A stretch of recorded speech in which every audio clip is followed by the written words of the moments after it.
We were in Tallahassee doing a cabinet meeting earlier today, and now we're here in Jacksonville. We've got Sheriff T.K. Waters. We've got Representatives Plakin, Jacques, Kendall, Michael from the Florida House of Representatives, and we have our Senator, my friend Clay Yarborough. And then we're going to hear from Brooke Curry, Florida State University student, and is going to talk about her experience and some of the legislation that we're doing today. So we've got a number of bills that we're going to sign, and the theme of today is law and order.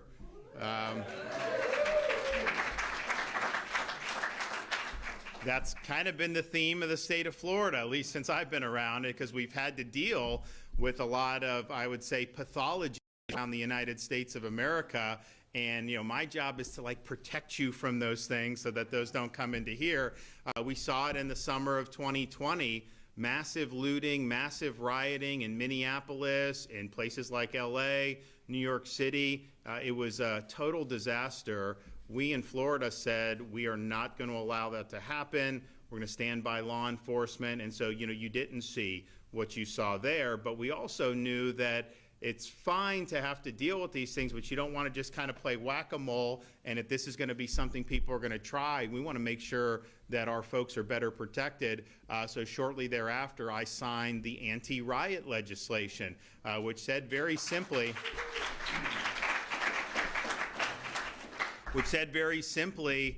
if you riot, if you loot, if you engage in mob violence, you are going to be held accountable in the state of Florida. We are not going to sit by and let people take pot shots at the men and women of law enforcement. And there's a very clear distinction between somebody going out there and protesting something peacefully and crossing that line to harming people in uniform, looting stores, burning buildings, burning cars. And we've drawn that line very clearly. Remember, when you had the Hamas demonstrations that were happening, you know, as much as I totally disagreed with what they were saying, you know, if you're going to go out and wave that, I think it's bad, but I also think if you're peaceful. But, you know, they were commandeering Columbia University. They tried to do that in Florida. They tried to take over a street in Miami, and the Miami police kicked them off in 13 minutes. That was a record at the time. Until the next week, they tried to do it in Central Florida, and Florida Highway Patrol kicked them off in 11 minutes. This is a big group of Hamas people, and they kicked them off very quickly. So we have zero tolerance for that, especially obstructing traffic. And that's the thing. You see what's happening in Los Angeles right now. You have federal law enforcement enforcing the law, which they're not only supposed to do, they took an oath to do. That's what is on the books. And you got people there that are acting like the law doesn't apply to them. So you come from a foreign country illegally into our country, you burn the American flag in protest of them trying to send you back to the country whose flag you're waving. This is such a farce. This is political.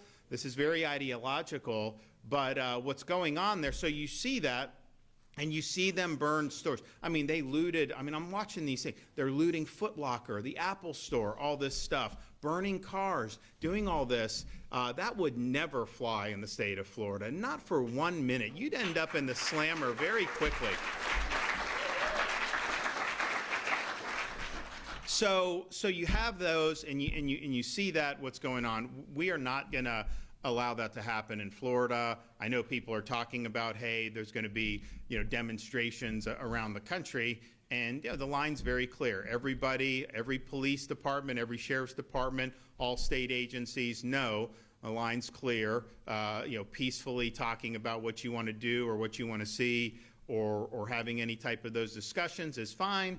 But the minute that crosses the line, we are not going to just sit idly by and let the inmates run the asylum. But one of the things they're doing in LA that, you know, because you focus on and this is the same thing as 2020. You remember, you'd have the CNN reporter in Minneapolis. Behind him would be like the city engulfed in flames. And he said, this is a mostly peaceful protest. And you're just thinking to yourself, really? And so they're trying to say the same thing. Oh, it's, it's peaceful. It's not that. Well, I'm seeing the stores being looted. I'm seeing fires. I'm seeing all this. I'm seeing law enforcement targeted.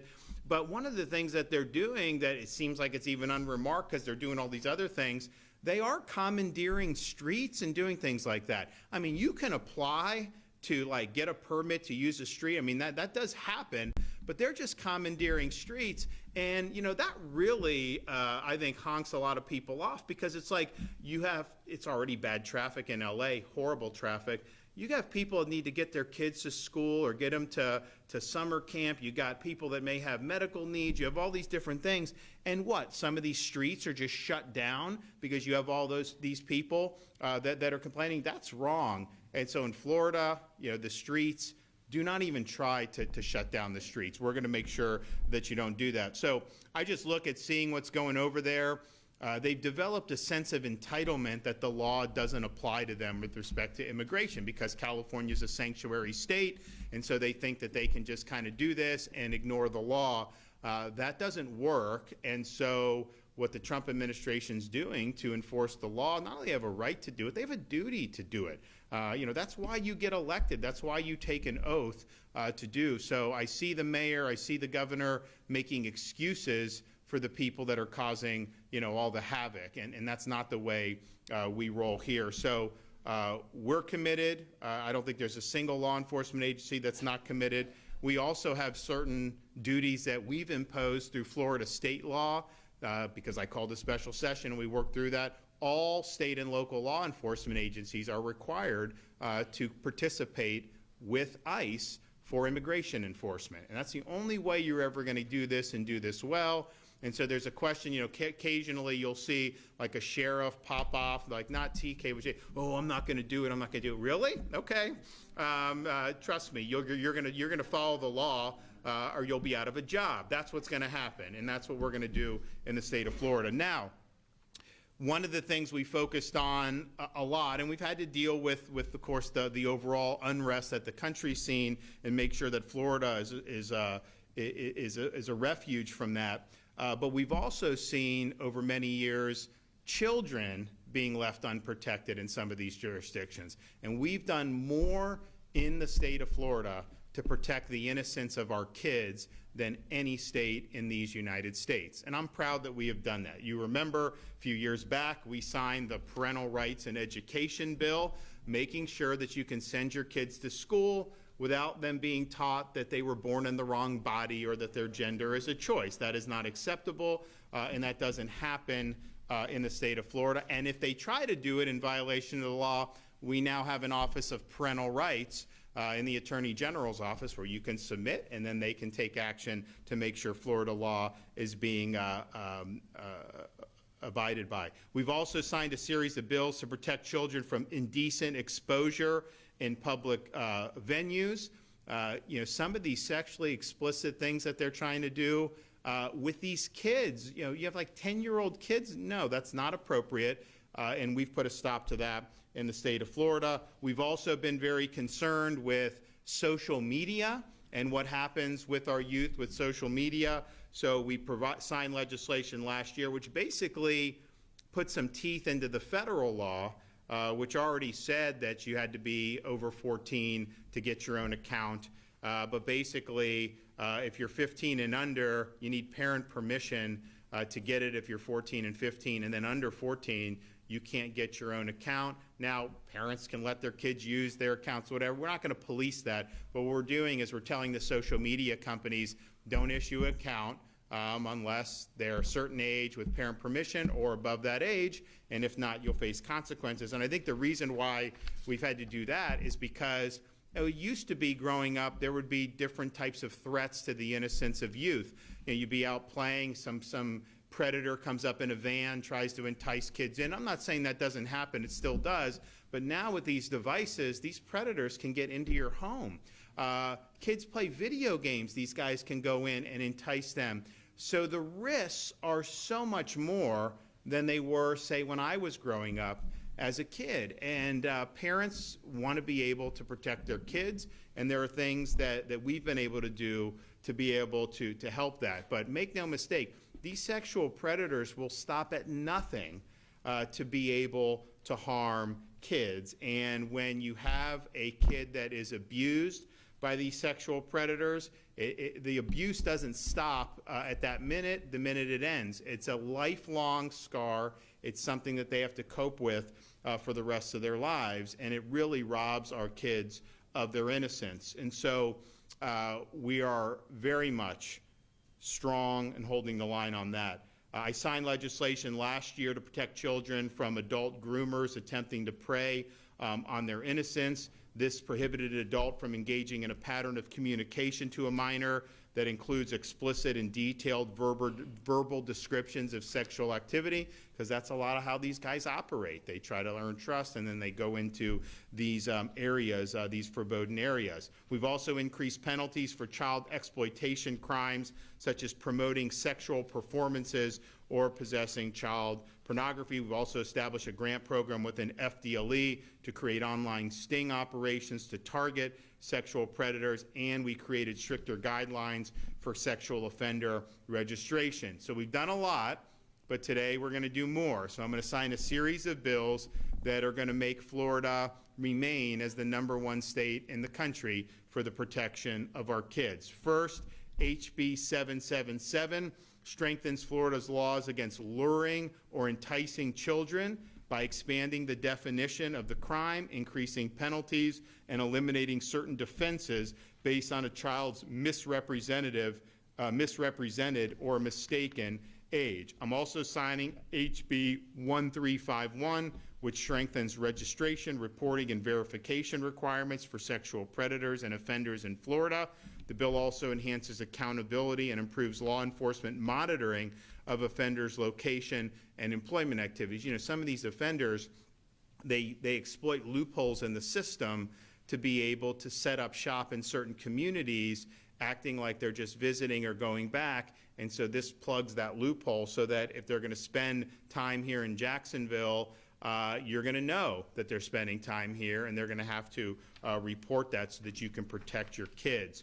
Third, I'm signing Florida House Bill 1455, which provides mandatory minimum terms of imprisonment for specified sexual offenses when committed by registered sexual offenders or sexual predators. Let me tell you, just as somebody who has been involved in law enforcement as a prosecutor and, of course, is now the head of the executive branch in Florida, these offenders, sexual offenders, they are going to reoffend, right? So you can put them away for the maximum and say someone gets a 15-year sentence and they serve it and they come out. The chance of them reoffending is very, very high when you start talking about these sexual predators. And so you got to have a minimum amount of time that they're just taken off the streets. Ultimately, the registry, all these things, they're tools, but the only thing that really, really guarantees the safety of the children is to find every last daggum predator and put them in jail and get them off the street. That's what you need to do. Now, mandatory minimums, some people criticize because they say, well, you know, you could have too much for this. And, you know, the justice system is imperfect. I acknowledge that. But the reality is we have, unfortunately, some judges that just do not give the gravity of a sentence that warrants it when you're talking about abuse of minors. I mean, you will have some that will throw the book at them, then you'll have others where it's like a little bit more wishy-washy. So this ensures that there's a baseline level of accountability where you're holding these sexual predators accountable. And again, these are people that are already registered offenders, and then they're reoffending in the community. You know, I think these sexual predators, I mean, remember, I signed the legislation to reinstitute the death penalty for pedophiles. I think that that's appropriate when you're doing some of this stuff. But at a minimum, they need to be taken off the street. You shouldn't even be in a position where you're having to monitor their every move and just hoping that somehow they're going to reform themselves, because we know that the chance of that happening is not very good.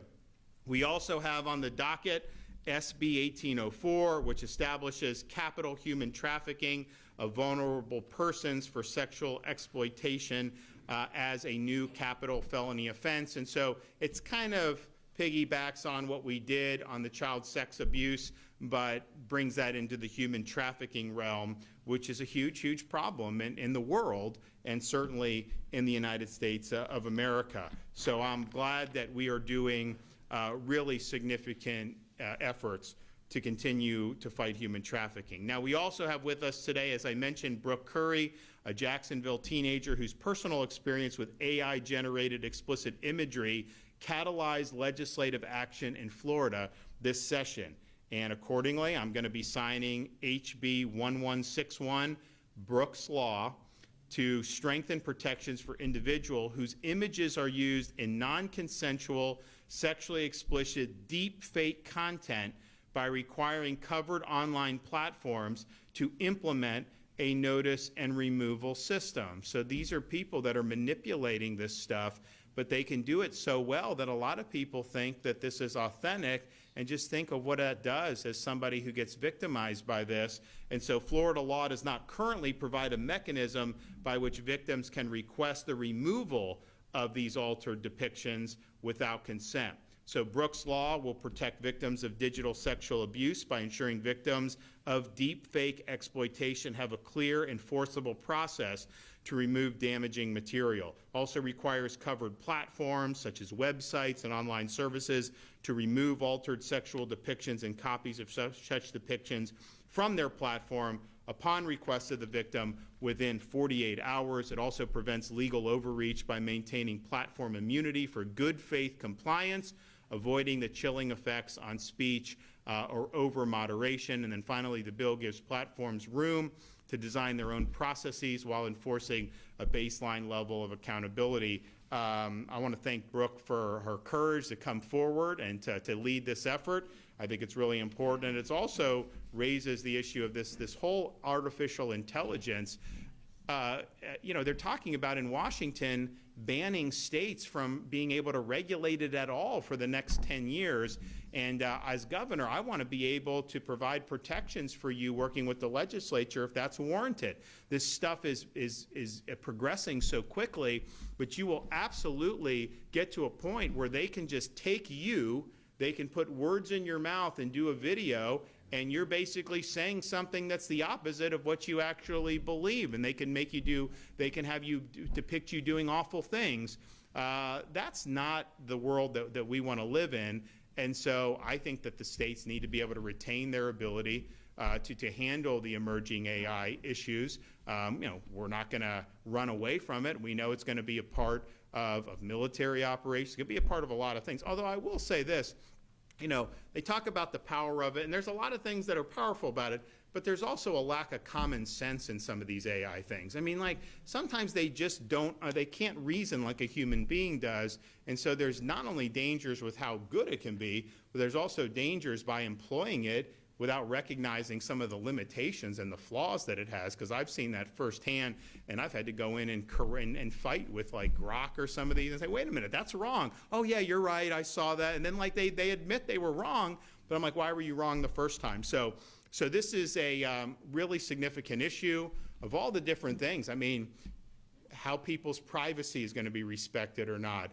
how it's going to affect the economy, and what types of jobs are going to be available to people. These are really, it's maybe the most fundamental issue that we're going to confront over the next many, many years. And I just think you as Floridians should have the right to be able to petition your policymakers to provide protections for you. If that's something that you think is right, they're trying to kneecap the states from being able to do that, and I do think that that's a mistake. Well, listen, we're going to sign all this stuff in a second, but before we do that, we're going to hear from Mark Glass, TK, we're going to hear from Brooke, and then we're going to hear from Rachel Plakin from the Florida House. So, Mark Glass.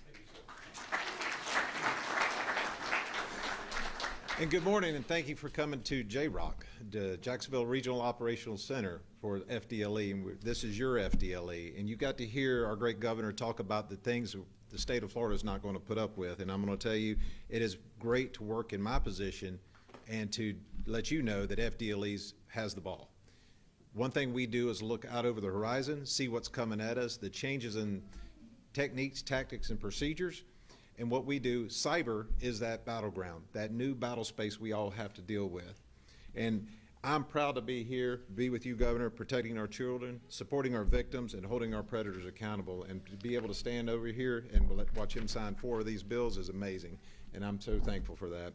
And I want to thank our legislators for also championing this. I know we talked in your offices, and I want to say thank you so much for doing this and the great work you guys have been doing and trying to get these bills across the line for us to sign this.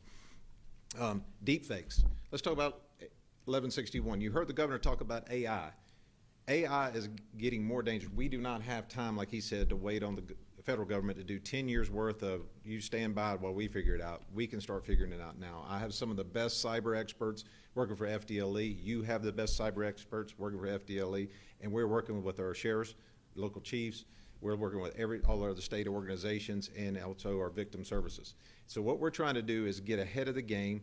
Let's look at AI forensics, cyber forensics, and make sure that we're able to put stuff to bed early and try to say that it's a fake, so that way we can get it out there.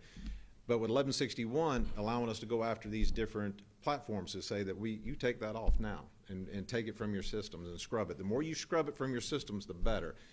Also, too, just to Brooke and every victim who's out there and had to fight and to be believed, your courage is making Florida safer. And I want to tell you, from my analysts and my agents that are out there, they are looking and watching how you did your business, and they're saying thank you because you're giving them the tools they need, and you're giving them the fight, and they know why they're there. So I just want to say thank you for that. House Bill 777, offenses involving children. It makes it crystal clear. If you target a child, there's no excuse, not ignorance, not deception, not denial. There's no excuse. And at FDLE, we have a zero tolerance. When the governor put me in here 3 years ago, that was one of the biggest things I went after is all the sex offender and sex predators that are out there making our people in our state victims. And if you steal a child's innocence, that is the worst of evil to me. So we're going to come after you, and we're going to come after you hard with everything we have. So House Bill 1455, for the sexual offenses by repeat offenders, if you're hard-headed, we have a fix for that, and that's it. And we do appreciate y'all getting that across the line on 1455. Making that mandatory prison time, you heard the governor talk about, that's the only way you stop a lot of this, is you just don't have them out there in the middle with the rest of society. No more second chances. We give you one chance, you don't get corrected in the Department of Corrections, then you go out and do it again. Well, we're going to put you there for a little bit longer. Hopefully your hard head will get better out of that. Senate Bill 1804, capital human trafficking, the death penalty. I mean, I'm with him on that one. Like I said, you're stealing a child's innocent, you're in human trafficking. It's just the worst of the worst. The worst of the worst. And what we ended up, it's just a despicable crime. And so, thanks to Governor DeSantis for leading that charge for Floridians. Now, on human trafficking, I do want to say something there. If you see something, say something. You've heard that campaign. If you see something suspicious, report it. Knowing the signs of human trafficking can save lives. If you go to FDLE's website, if you go to JSO's website, they will help you, guide you through to look at the signs. Do not be afraid to report something if it seems out of the ordinary. Please say it, because there are people getting victimized and trafficked right in front of our faces, even whether it's the grocery store or just at a sports venue. Just pay attention to the signs and really do that. Call 911. Don't feel like you're bothering them, call them, or you can reach out to the Florida Human Trafficking Hotline, which is 1-855-FLA-SAFE. That is 1-855-FLA-SAFE. And 1351, sir, I want to tell you thank you on this one, and representatives of the registration of sexual offenders and sexual predators. So the loopholes he was talking about, so you have to report even if you're self-employed. So you do not want somebody who's self-employed coming to your house to do a handyman special and everything. You don't know who they are because they didn't report their business online. So that's going to make it mandatory reporting, so that way you can screen who's coming to your house to actually work on your house, whether it be plumbing, whether it be roofing, or whatever you need to do there. So with all that, just in conclusion, Governor, thank you for your commitment to protecting Floridians. And at FDLE, we're protecting you, supporting, and delivering justice to these folks. And we cannot do it without our representatives and senators that are here sitting here with us today. And also we can't do it without our victims standing up and actually getting out there and having the great fight for us. And we do appreciate it. You don't know how much that strengthens me. I'm just telling you, that just strengthens us. I mean, Governor, thank you for your leadership and you're tough on crime. Thank you.